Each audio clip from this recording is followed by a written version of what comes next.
Hi friends, and welcome to Cat's Corner. I am Cat, and I am your host today, and every day. I actually wrote some notes today, and maybe I won't ramble as long as I did last week, or actually 2 weeks ago. So, let's see if I can stay on track this week. You can find me on Ravelry as Cat Straight, and I'm adding a gaming section at the end of this podcast, so I'm going to also add my gaming ID for BoardGameGeek.com, and my username there is Moraine A. Sadai, and that'll be in the show notes because you probably won't be able to spell that. I want to apologize for not posting anything last week. I have been fighting with sinus issues for the past 2 months, and last week was really, really bad. I was constantly coughing and clearing my throat, and I thought that y'all probably would not appreciate that during the entire podcast. So I opted to hold off and wait till things cleared up here a little bit better. So, slowly weaning myself off of medications and not coughing as much. So, I am here today.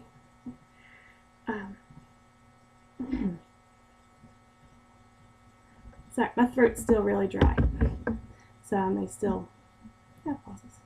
I also want to remind all returning viewers and possibly new viewers that to join the Ravelry group that I have created for this podcast, feel free to start new threads.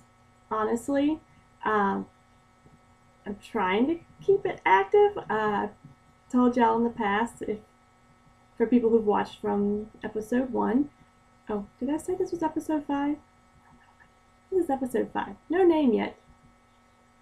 I can't think of anything witty yet. So, but I'm not a very active writer in forums. So I keep editing myself, and the edits eventually wind up being deleting the post. So feel free to start any new threads. I think I might start one if I can remember. I don't have a pen and paper with me. I should write a note. On your other hobbies and crafts, because I want to know about those. I'm sharing other hobbies and crafts of mine besides just knitting and crocheting. And so I want to know what else you do. It doesn't have to be fiber related at all. I mean, you have a scrapbook that you're working on? Show me. Maybe I'll get some ideas. So, but if you join the Ravelry group, once we hit 50 members, which would technically be 51 members because it adds me as a member. So once we hit 51 members, we're going to do a membership milestone, and that is going to be, where did I put it? Right here. A hand card stamp that I kind of free-handed. So hopefully I can replicate it again because I really liked how it turned out. So I will randomly draw a member of the Ravelry group, and they will get this cute little yarn ball stamp that I carved. And if you wanted to see how it looks on paper, that's it. And then that member will get to pick another member within the Ravelry group. They'll just have to message me separately. My lighting just got off really bad. Darn lights. Can't get this right at all. But they will get to pick another Ravelry group member, and that member will get a smaller version yarn ball, and they don't look the same at all because like I said, I just got the rubber and just started carving it. So there's no,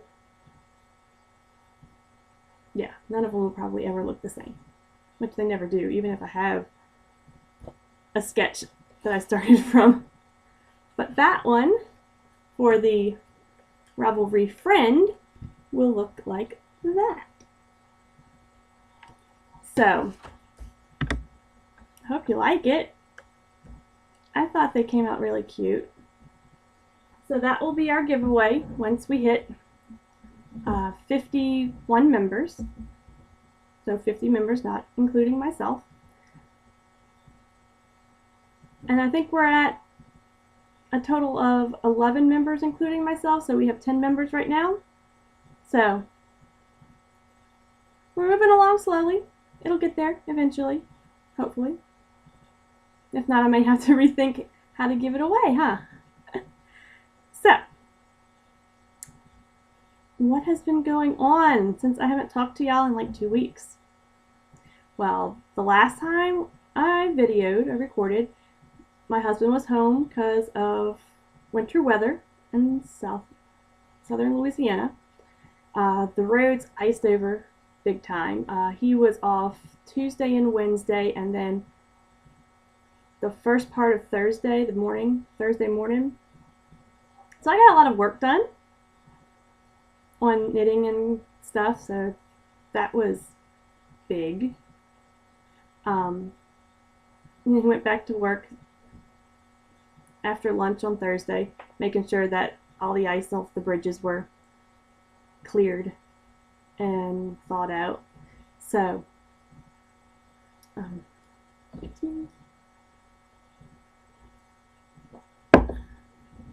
I do have this lighting. It's gonna drive me nuts. If I can figure out, I still haven't figured out how to video edit yet. So if I manage to figure it out, I'll try and put bigger pictures. But let's see if I can find a cute one.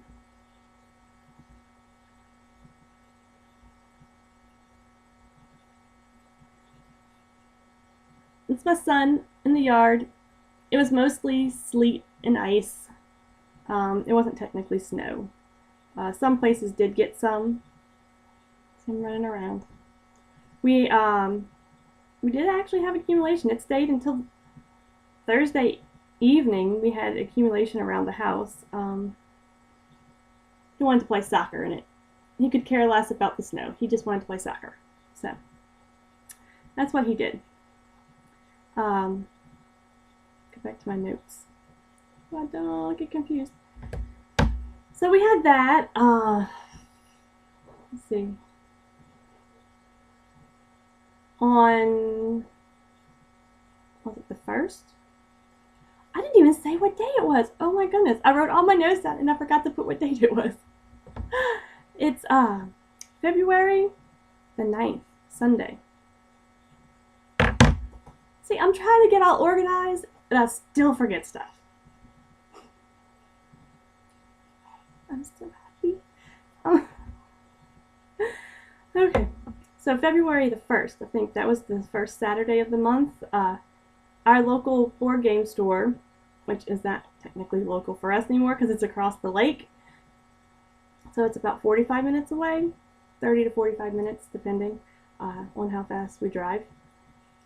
So they had their board game day that we went to, and we got there around noonish, and we did not leave the store until 1 o'clock in the morning.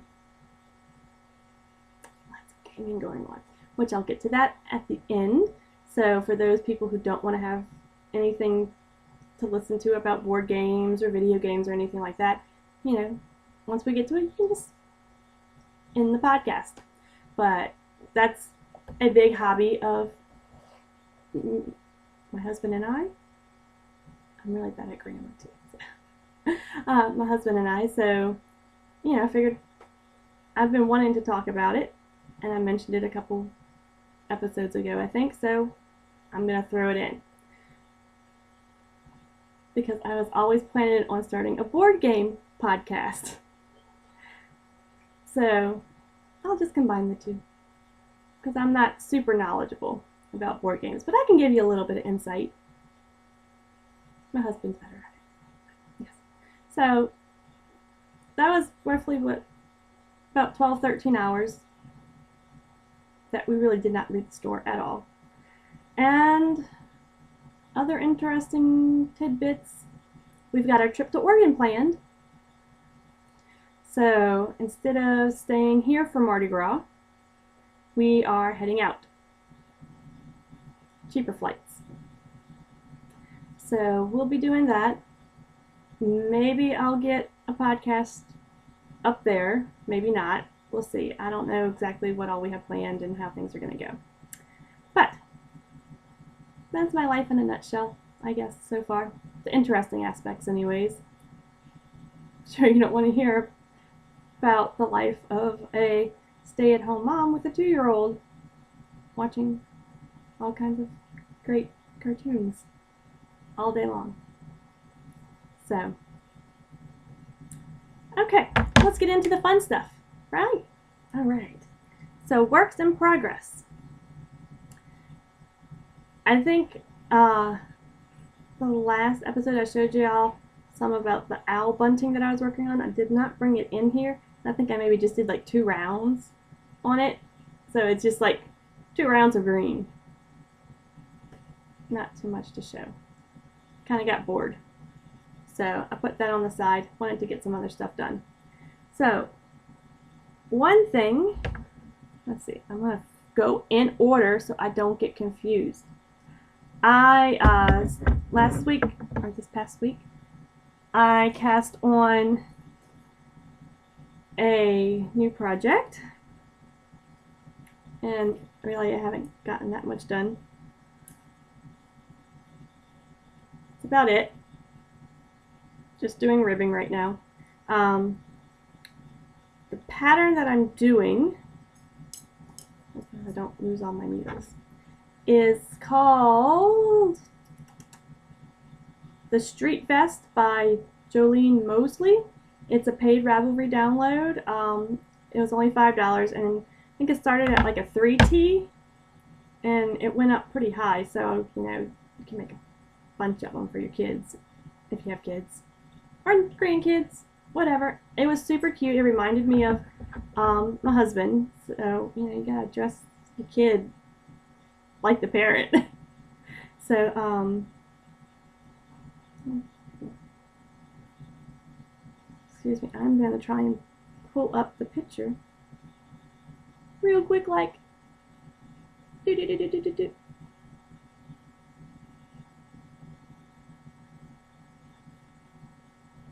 I'm going. I'm being super slow.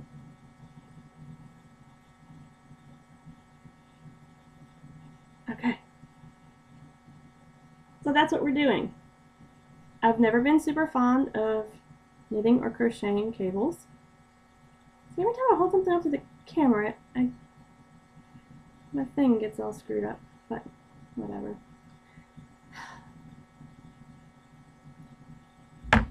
Electronics, they never work how you want them to, right? So it calls for a size 8 needle. My son is not 2 yet, and he's just not getting into the 2Ts, and the pattern starts at a 3. So I was checking my gauge, because, okay, I'm actually starting to check gauge, and I dropped the needle. Excuse me. Sorry for the loud noise. I'll pick it up later. It rolled. This is going to be a fun episode. It starts off at a 3. I measured his chest, and his chest measurements was way smaller. But I wanted to do this anyways because he's getting into the 2, so it'll just be slightly big on him now, and he can grow into it. Well, the way I've started doing gauge, and if it's like really wrong apparently, but I don't like making gauge swatches, and it's bad. It's really But I used the recommended size needle. Got through the ribbing and did about 4 inches of stockinette stitch, and then I checked my gauge on the needle, which I don't think you're supposed to do, but at things sometimes. But okay, so it looked like I was a little big. My gauge was a little big, so I wanted to make sure, that it would just be, man, the shirt, it keeps popping up. I'll tell you about the shirt in a little while. I want it to be a little bit big on him now so he can grow into it. So instead of using size 8s, I started size 7s, and I'll check gauge again once I get into the stockinette and get enough that I can actually get a decent measure. But it's looking better, I think. Okay. Untangle to and what I am using is a stash enhancement from my yarn store, which I will discuss later, but I will tell you about this yarn now. It's the Classic Elite Yarn Portland Tweed. It's in the colorway, okay, it says color 5057. I thought it had an actual name whenever I put it into the Ravelry thing. Let me see. I was almost positive it actually had like a real name. Colorway thing. I'm just gonna have break talking to y'all today because I can't talk straight at all. It says it's called Blue Tweed on Ravelry. So, Blue Tweed.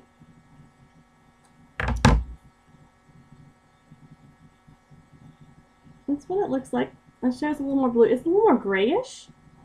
More like a grayish blue than a blue. That's probably because my lighting, I still haven't figured out lighting yet, y'all. Like, that's closer. That's almost exactly right. So, I thought it was cute. That's about it I can tell you about that, I guess, right now. I haven't, with all the sinus issues I've been having, I've also been having my migraines, and I also haven't been sleeping well at night. I guess the past 3 months. I stopped using my my night guard because it stopped working, and ever since then I'll go to sleep and I'll wake up at 3 o'clock in the morning without fail, and usually just stare at the fan for about an hour to 2 hours, and then manage to fall asleep and wake back up at 7 when it's time for everyone to get awake, to wake up. So I had one night that I woke up at 3 and could not fall back asleep at all, so that was a fun day. And then last night we just started transitioning my son from the crib to a toddler bed, and he kept, when he woke up around, I think it was around 2:30, he woke up in the morning from a nightmare or something, he just screaming, and he did not want to go back in his bed at all. So eventually we just put him in bed with us, hoping that we could get him mostly asleep and then go put him in the bed, and he just crawled right back out and came running into the room. So he basically slept with me. Nate couldn't go back to sleep by then, so I didn't sleep well that night neither, even though he crashed. So at least he got to sleep. Excuse me while I change positions. So, yeah. So I'm probably going to be all over. And I'm just rambling again. A lot. I'm really sorry that I ramble so much. I'm really trying to stop doing that. So, that was The Street Vest by Jolene Mosley. What I have that I was working on next was, I had told y'all earlier that I had made a beard for my brother for Christmas, and I did the thing to hold it up wrong because I didn't want to do the hat, and so I just put like a chained some crochet chained some yarn so that it would tie, but it kept falling down because I didn't research enough for the ones that did not require a hat, that you're supposed to loop it around the ear. So now I'm having to make a hat, and I decided on the hat that it's supposed to be for the beard one that I did, it was supposed to be like a Viking beard. Well, I didn't make it a Viking beard. I just used it as an example on how to get it done. Oh, my nose itches so bad. I'm sorry. So I haven't cut the strings yet, but this was what the beard looked like. Cha-ching. Nice beard. My husband put all the hair on. So about a week after Christmas, I knit up a simple beanie so I crocheted up. I didn't knit it, I crocheted it. So that we could add hair to it because, oh, my nose. So that we could add hair to it because I was wanting to attempt to do a mullet. Well, he hasn't touched it to add the hair. And that was supposed to be his job. He was supposed to do it. So this is the hat. Just simple brown single crochet. So I started adding hair to it in the back. And that's about as far as I got. I worked on that yesterday some. So this is supposed to be the back of it. Hopefully I made it long enough to make it look like a mullet. We'll see. So I worked on that.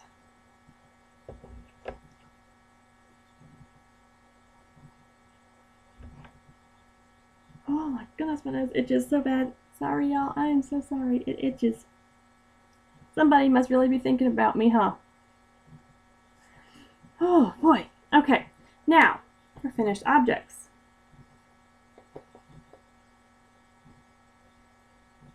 Last episode, I was working on my climbing lace socks. That I didn't bring the paper in. It was the yarn I was using was Capistrano Fiber Arts. It was 100% superwash merino. And I think, if I remember correctly, I had just went and did the first heel. Well, since my husband was off for the weather, I got a lot of work done. So I finished the first sock. And then during the board game day, I finished the first sock, and then the start of the board game day, I was just getting up to the heel of the second sock. Well, during board game day, I got all the way up to here. And just had to make sure that it was the same so I can do the ribbing and bind off. So I have a completed pair of climbing lace socks. I'll show you some of the pretty. It's just a simple lace pattern. I was able to knit it a lot of times even when Nate wasn't around and dealing with Linus, because it was a simple pattern, the way I chose to do it, and I had it memorized. Now technically on the pattern you're supposed to have, after you get to the heel, a lace panel here on each side. Decided not to do that. It just didn't seem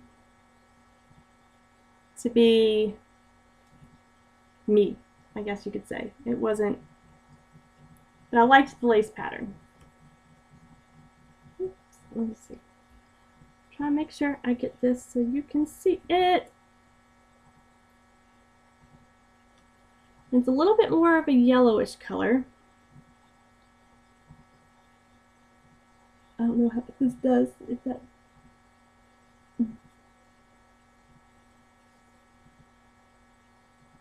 getting kind of washed out. But the climbing lace socks were designed by Tabitha's Heart.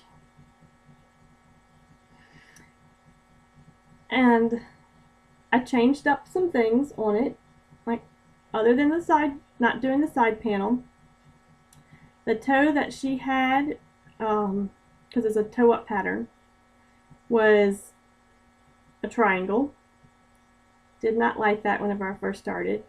So I looked up how to do like a standard rounded toe. I did that on my husband's and I really liked how that turned out.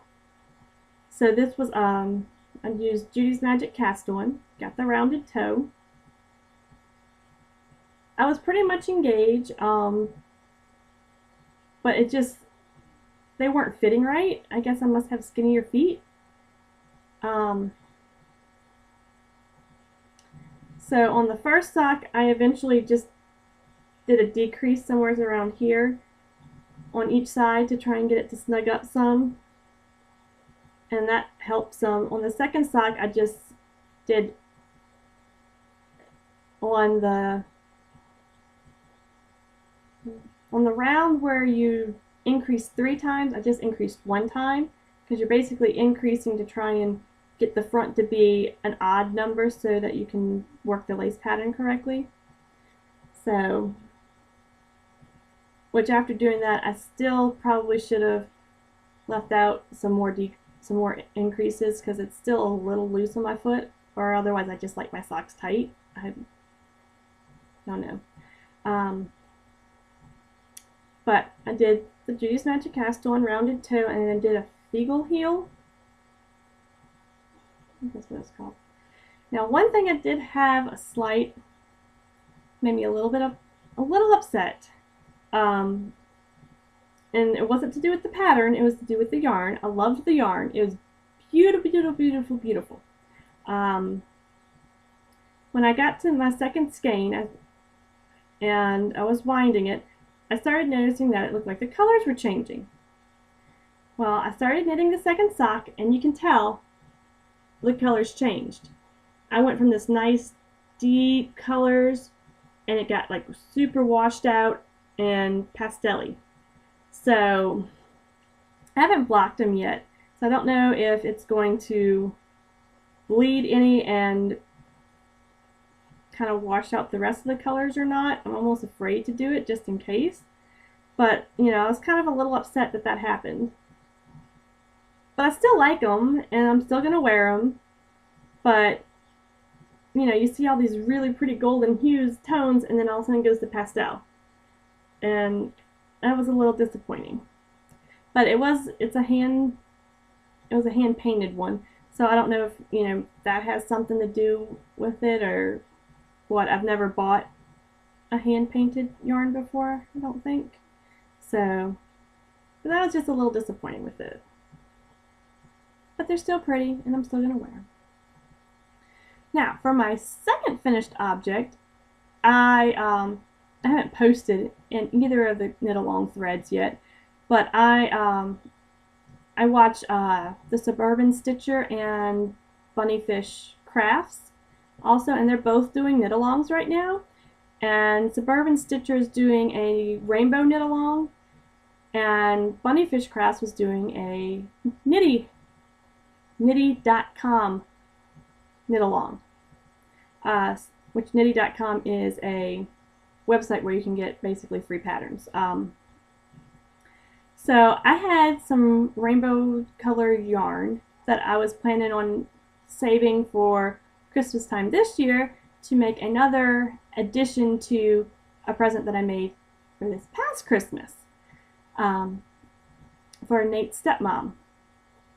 Well, the rainbow knit along came along, and I was like, oh, well, I can do that, and let me see if there's any hats that I think would match the cowl that I made for Nate's stepmom,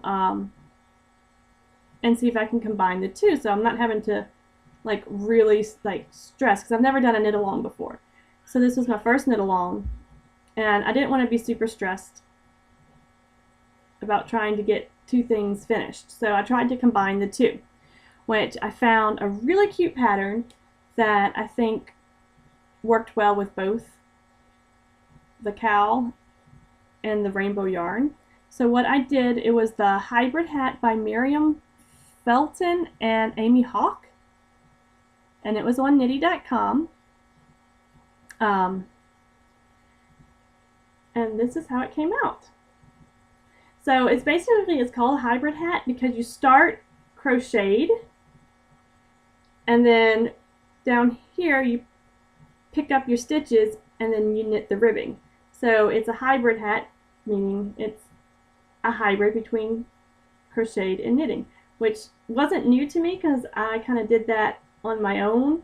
For Christmas I made a minion hat for my brother-in-law, and I love how quickly crocheted hats work up. I mean, you can knock one out in like a day. But sometimes I just don't like the way it looks, like a completely crocheted hat. And the yarn I was using was a cotton yarn, so I needed something else for it. So I did crocheted top, and then I did a knitted ribbing. So I was already pretty familiar with doing that. So I was like, okay, well, let me do this. I won't feel too stressed about it. I basically got this done in like maybe a day and a half. I had to do some ripping out because her head's slightly bigger than mine, because I have a super, super small head. Like, my head can fit like child size hats. A small head. So I had to try and figure out how to make it the right size for her. So, but this is my rainbow. Let's see. I think it's called is it variegated, or I don't know. I'm gonna have to look it up. But when it has like 4 colors all twirled together in this part, and for the rainbow knit along, she said she wanted 5 colors.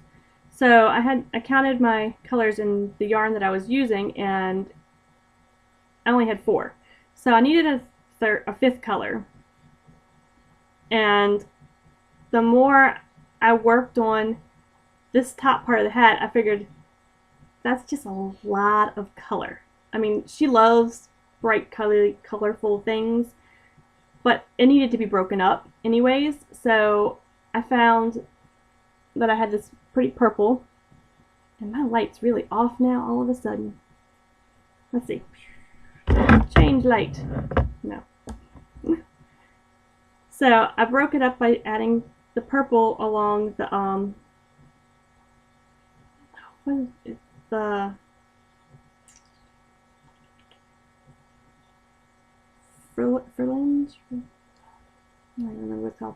The holy part. Filet. That's what it is. Filet crochet. She used a bit of filet crochet for the holes there. So I broke it up with that, and then picked up the colorfulness again. So she's gonna love it. Hopefully it fits. And I don't even really know what type of yarns they are. It's all 100% cotton. I think the purple is the Lily and Cream stuff, and this was like a Barrett or something. Barnett. But so I'll be taking pictures of this soon and putting it in both the knit along threads, because I finished it and I feel good about doing that. And this was the only rainbow type yarn I had, so that's only, I didn't want to go buy some more. So that was the only way I was going to be able to get in that one if I used it. But I still have some of it left, so I'm thinking I may try and make some mittens too.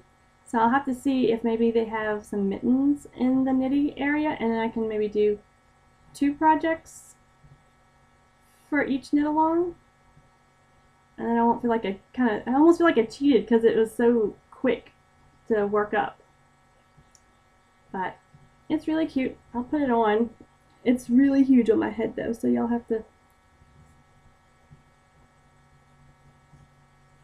But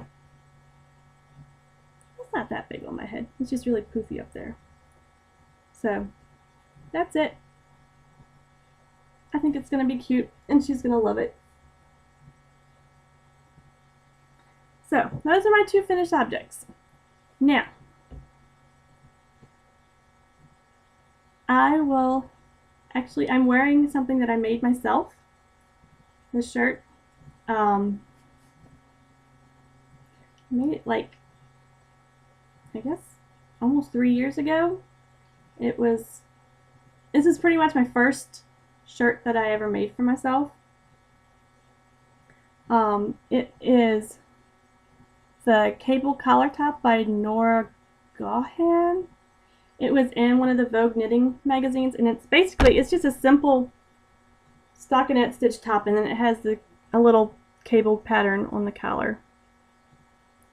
I used Brown Sheep Company's Serendipity Tweed, and I don't remember, it was one of their green colors. And I think it's like 100% wool, which I didn't think about it at the time whenever I was making it, that it was going to be itchy. So I was going to have to wear a shirt underneath it, so I always have to wear a shirt underneath it, and it's a little cold out, so I wore a long sleeve shirt. Doesn't look exactly right though, but I wanted to wear it today. So, and it's got a little felted, because I usually put all my hand knits in the hand wash cycle in my wash machine with no spin on, and I forgot this time to take the spin off, and so it spun, and so I got a little felted and it shrunk up a little bit, so it's a little tight on me now. It used to be much longer. You live, you learn. So that's what I'm wearing today myself, and I don't think I like cap sleeves. After I made it on me, I don't think I like cap sleeves. So, but so if ever I find another pattern that I like and it has cap sleeves, I'm going to have to try and figure out how to fix that, because I don't think I like it. But other than that, okay, so on to stash. Where's my stash? Okay. I showed you the blue tweed that I started working on the street vest on already. My local yarn store, McNeedles, had a sale a couple weeks ago, trying to get rid of some of their discontinued stuff and things to make way for some new items. So their sale was buy 2 skeins, get 1 free, which you can always tempt me with a sale. So I got a couple things besides the tweed, which that wasn't really on the sale. These couple things I'm going to show you in the blue tweed that I got, it wasn't on the sale, it was just in their clearance bin. So I also got, and I like Brown Sheep Company, so I buy a lot of it.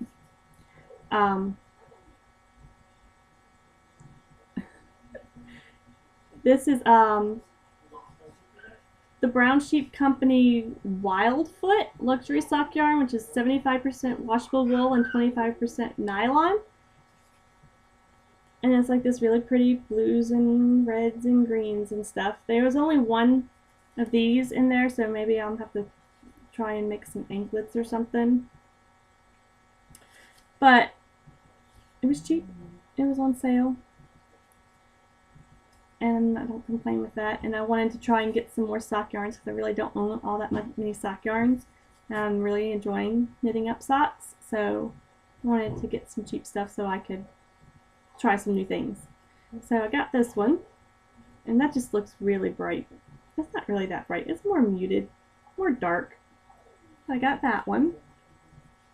That was 1 skein, and then I got 2 skeins of Brown Sheep Company's Cotton Fine, which is 80% cotton, 20% merino wool, which is also a sock yarn, and it is in the color Putty. Oh, let me see. I forgot to tell you what the other color of that one was. It was Brilliant Bouquet. The blue one's Brilliant Bouquet. This one is Putty, and it's kind of like a off-white color. So I got 2 skeins of that, so I should be able to make a decent sized sock. I don't know what I'm going to do, what type of sock or anything, since it's white. I might see if maybe I can find a really pretty cable pattern or really pretty lace pattern or something to work up so it'll stand out more. We'll see. I got that, and then I got, from the actual sale, 6 skeins of this shiny, pretty, pretty, pretty. Very pretty and sparkly. It's from Crystal Palace Yarns. It's the Gold Rush, which is 59% cotton, 20% wool, 13% nylon, and 8% metallic. It is color number 1003. And they had 3 different types of them, colorways. I liked the soft purples and greens of this one. Let's see. There you go. It's kind of like greens and purples. So, got 6 of them. I'm thinking maybe making a shawl out of it. I still haven't attempted my other shawl that I have all the yarn for. I just couldn't resist. It was so soft and pretty with the greens and the blues and the purples, and shiny, and just had to do it. I had to. I really did. I'm like $100 away from my next $20 reward. So next trip I should have it. So that's what I got in. Okay, so that is going to be all the knitting and crocheting stuff. So if that's all you're interested in, you can tune out now. I'm fixing to get into some stamping and paper crafting. So I had a new stamp design. I had a person message me about, I have a whale stamp up in my Etsy shop, and they really liked it, but they wanted a sheep to go with it. And so Brian had to try and work, and they wanted like a geometrical sheep, because the whale I have, the tail is like a triangle. So tried to come up with a geometrical sheep. How do you come up with a geometrical sheep? Apparently I couldn't do it. My husband found some images and majorly altered them, so where basically only the head is the same now. But it's already been sent off. That is our geometrical sheep. I'm so thankful that I have a very, look, now I have the right colors. Lighting. Tell you what, that he is not only like a brilliant person, but he's also very artsy and musically inclined and all that sort of stuff. That he's like one of those people that you just like want to hate because they're so good at everything that they do. Yeah. So I pretty much hated him after he came up with that when I couldn't do it. But that's what they wanted, so I was very thankful that he was around, that he could help me with it. So I've been working on the draft for putting that stamp up on my Etsy shop. So I have a lot of things that I need to put up that I haven't done yet. But that is my new stamp. And so I'm doing really good at getting not only one new stamp a month, but multiple new stamps a month, apparently. So that went out, I think it was on Friday, and it's supposed to be part of a Valentine's present that she's working on. So hopefully I will get a picture of it soon, because I can't wait to see how it turns out for her. So, out of stamping into paper crafting. I have been working majorly on getting my son's birthday invitations.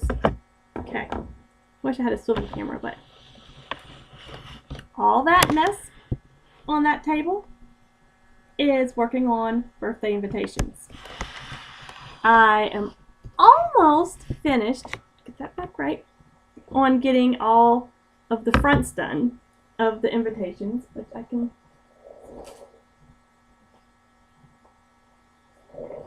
which are super cute. So, Sesame Street themed birthday party. So next, I think I have like maybe 10 more fronts to finish. Basically, I'm working on the party part right now. Then I have to make a decision. Let's see if I can.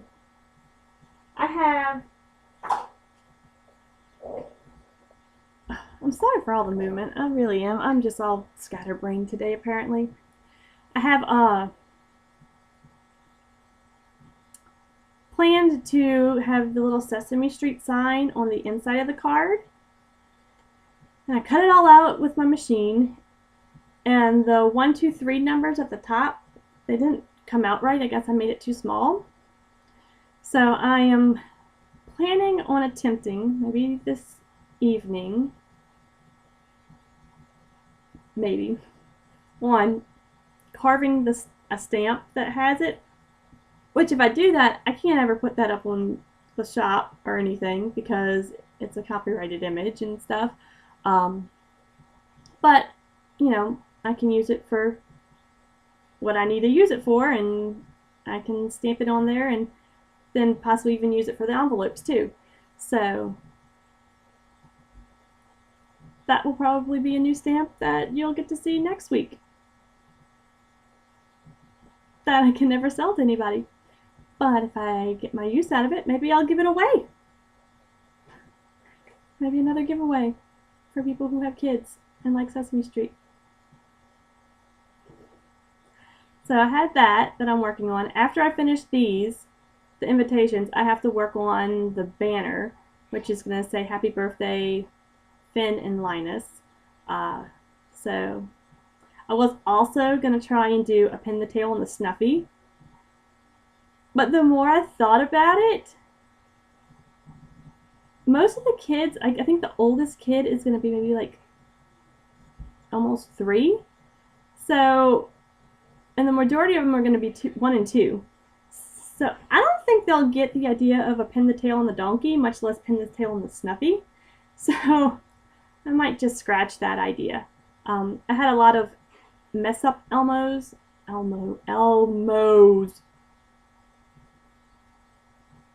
that while I was trying to figure out the Cry-Cut craft room, which I finally did, and now that I've figured it out, it's like the best thing ever.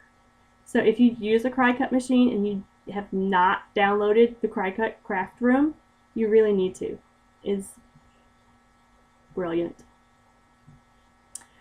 So I have a lot of mess up ones that I think I'm going to make a game out of it and just pin up all the little mess up ones all over the place around the party.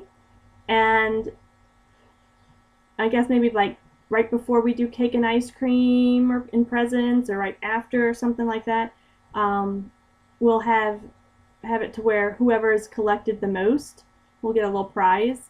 And I figured, you know, the kids should be able to do that. You know, find an Elmo, take it off the wall. So, and then I'll get to use up all the massive amounts of mess ups that I did. So, that is all for crafting. And I'm going to get into gaming now. So, if you do not care to listen to any gaming, then you feel free to tune out right now. If you want to know about my gaming hobbies, which is mostly board games, a couple video games, but that's only whenever I have time to do that, which is not very rare anymore. It's very, very rare now. So, on to gaming, which I'm actually going to name this segment. I haven't thought of any witty names for any of the other segments yet. But this segment is going to be called Log Your Plays, mainly because I keep a log of every single board game that I've played and on what date on my BGG account, which if you don't know, if you've kind of forgotten from the beginning of the show, BGG is BoardGameGeek.com. You can find me there as Maureen A. Sedai. And you can see all the mini games that I've played. You can also look at our huge collection. We're probably getting close to 300 games now. I have a lot of games that I have not logged that we've recently acquired because Nate just gets them in and I don't remember to put them on the thing, so I'm going to have to go and see and update my list. But this is where I'm going to discuss games that we've played and possibly like a game of the week where I can get a little more in depth on any particular game. I'm going to do that for the first couple weeks probably, just with some more what we call gateway games, which are mainly games that you'll find like in your big regular stores like Target and Walmart and Toys R Us and stuff. Games that have become pretty mainstream. So I'm going to try and discuss some of those. If you're even interested in the gaming hobby and, want to know about some, games that are not Monopoly, which, okay, if you're a gamer and you're listening, do not knock Monopoly. Okay, I love my board games. I still love Monopoly. Okay, so there's a lot of gamers that you run across, and they make fun of people like, oh, so that's a game like Monopoly, and the person's like, no, and it's like this. Monopoly's become like this big, huge, like I guess taboo game in like some of the major gaming scenes where it's like there's like, ooh, no, not Monopoly, bad game, but I still love it. So you can be a gamer and still love Monopoly. So I'm going to start off with games that we played at our board game day. I'm not going to go into huge details because I don't want it to run too long. I'm just going to do a brief show the box. This is the game we played. Pretty much. So I can get a little bit more time in on a game that I want to discuss with y'all a little bit further. So we played 6 games at board game day. The game that stood out to me the most is going to be... I'll hold on to that one. I had it on the top, but I think I'm going to wait for just a bit. So I'm just going to go through some of them. We played Vegas Showdown, which is always a simple auction game, build your casino type game. It's very simple. Here's the back of the box. It shows you kind of like the board and then building the casinos. So you're basically trying to outbid other players in order to get the rooms for the casinos that you want to put on your board so you can have the best casino, basically. There's more to it than that, but that's kind of the gist of the game. And you're trying to accumulate victory points, which is not... Sometimes victory points is your money, but this time it's not. Victory points is just victory points. So we played that one. We also played... I guess I should say who the designer of the game is, but I'll start doing that. We also played Medici, which is a Reiner Knizia game. So if you're in the gaming scene, you probably know who Reiner Knizia is. This is another quick, simple little auction game. It took like next to no time. It's kind of what the board now looks like. You're basically bidding on lots of 1 to 3 cards that move you up a track, and the higher you get on the track, the more money you get, which is also your victory points. And whoever has the most victory points / money at the end of the game wins. So very simple little game, very quick. The next game, we played a couple of Reiner Knizia games that day, which I didn't realize that. We played Taj Mahal, which is also a Reiner Knizia game. That's what the box looks like. In this game, you're kind of using cards to bid for these tiles, and the tiles let you do different things.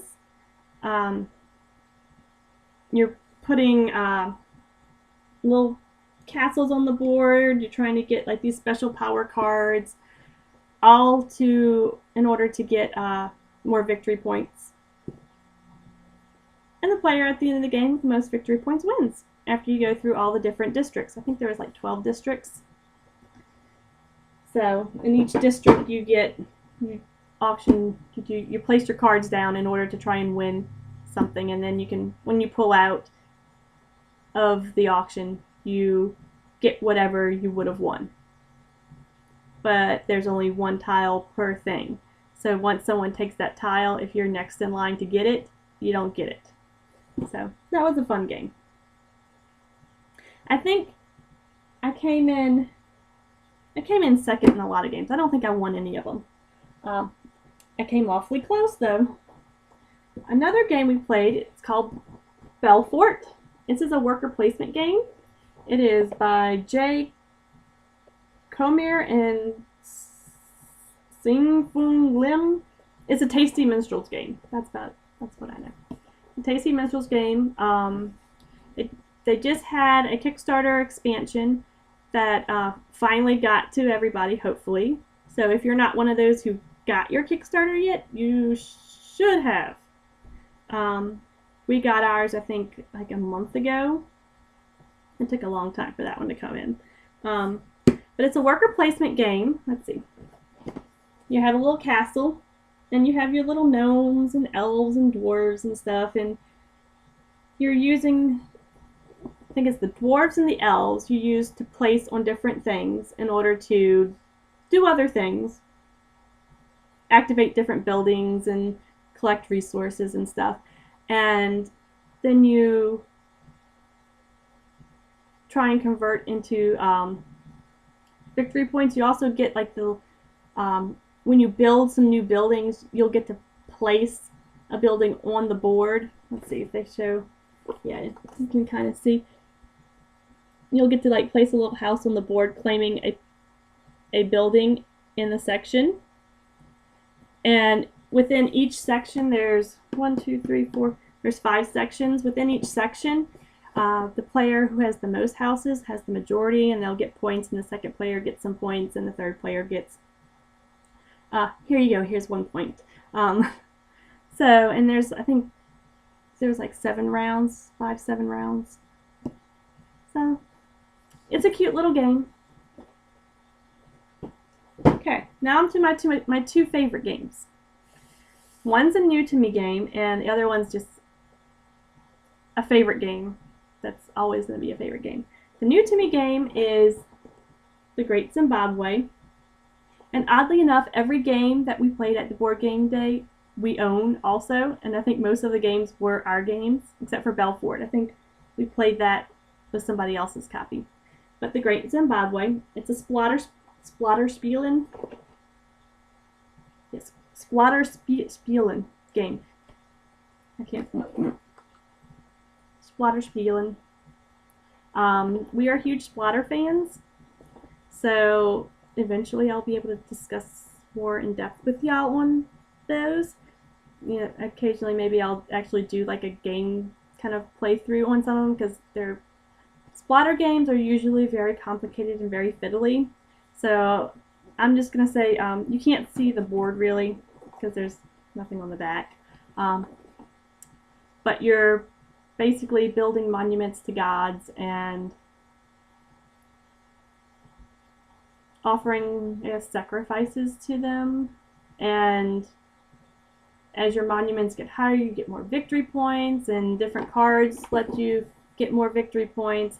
But as you get like the pick out what god you're sacrificing to or whatever, it gives you a special power, but it also makes you have to get more victory points in order to win. So it was a very neat little game. Definitely not as fiddly as some of the other Splatterspielen games. And it was actually, it had nicer pieces, I would think, than some of the other games that Splatter has put out. A lot of Splatter games have this little bitty chits that you have to like almost use tweezers with to pick up and place in different places, and there's like tons and tons and tons of them. But the artwork's like super cute, but there's always just so many chits that sometimes they kind of get, the production of them are not like super great. When you're punching them out, like the paper will sometimes start to come off and rip because the punch is not too good. But I mean, for what you get in the game, the price of it, I mean, it's always a small run of the games, and you get a lot of stuff in your box. I mean, most of the Splatter games, I think we pay about $100 for a piece, and I can honestly say I get that much enjoyment out of it. So, but that was a really good one. It has a lot of nice, pretty wooden pieces and cards and stuff, and not a whole bunch of like the really small chits. So everything punched out really well and stuff. So, thumbs up, Splatter. Okay, so that was a new game that I loved. On to an old game that's always a ball to play, and it's a very economic game that is basically run off of who you're playing with. So it's very interactive. Container. Yes, we own a container game too. So if you're a gamer, we didn't have to pay a fortune for ours. We got it while they were still in print. We did sell off some of the expansions, because we only used like one part of the expansion, so we sold off the rest and got some money out of it. Because, yeah. But here's kind of I'm trying not to knock my water over, of the game board. So you're basically, let's go over here, buying factories to manufacture goods. Then that good has to be bought by another player. So it's very interactive. That good, another player would buy, and it would go in their warehouse, which would allow other players to come with their ships to buy from their warehouse, to take to the island and sell to everyone at the island. Money is victory point conditions. You have a secret card that tells you how much each different type of good is going to be for you, and there's an order to it. So if you're new to the game, make sure you check out the order, because it is sequential. So you'll have, like, I don't recall exactly what it is, but it's like red, black, white, brown, you know, and then the next card, it'll start with brown at the top, and then orange, white, black, and then, so you can, if you pay enough attention and you want to figure things out, you could probably figure out what everyone is trying to get and what their card is based off of what they're trying to accumulate on their island. So it's a very brutal game also. So yeah, you could go bankrupt completely and just be out of the game very easily, which Nate almost did, and then someone was very kind and helped them out. Not me, though. So that's that. Oh, goodness, this is so long. So I'm actually going to hold off on explaining the game I was going to just talk about. I'll give you a little hint though. Well, maybe I will do it. Should I do it? I mean, if you've already checked out, and then it doesn't really matter, huh? You're only listening to this because you want to hear about games. This part of the episode. So, first gateway game is the Settlers of Catan. We have a very old version. And I already pretty much discussed all the other games, huh? So that's what your board looks like. That's a standard board. We don't do standard boards anymore because we like very random stuff. We want it to be more fun and exciting. We hardly ever play this game anymore. And it's a good game. It's a good little game. Don't know why we don't play it. It's probably because it's usually just me and Nate, and it's not a two-player game. You need at least 4 people to play. And play well. For it to play well. Like 3 people you can do, but the trading gets kind of, it's a little silly. But you're basically settling the first settlers on the island of Catan. And based off of where you place your houses on the corners of hexes, you will get certain goods based off of your die rolls. And those goods will let you build more things. The more things you build, the more points you get. So a settlement is 1 point, a city is 2 points. If you have the longest road, uninterrupted road, I think that's another 2 points. If you have the largest army, it's like another 2 points. And I think for the base game, I think you play up to 10 points. So, and you can trade goods on your turn with other players, because sometimes you may need something that you just can't get. And you can buy these development cards, which are ways for you to get the largest army and other types of fun little ways to move the robber or, you know, just steal some people's stuff. So, it's a fun little game. It's by Klaus Teuber. And if you're interested in getting into board games, I would highly suggest the Settlers of Catan as a starting point. So, that is probably all. And I'm sorry that I talked so long again. Next time I shouldn't have quite so many games to discuss. And I may not have any stamps or paper projects to discuss either, so I'm trying to shrink my talking time. So, I wanted to say thank you if you're continuing to watch at this point, and I will see y'all next week.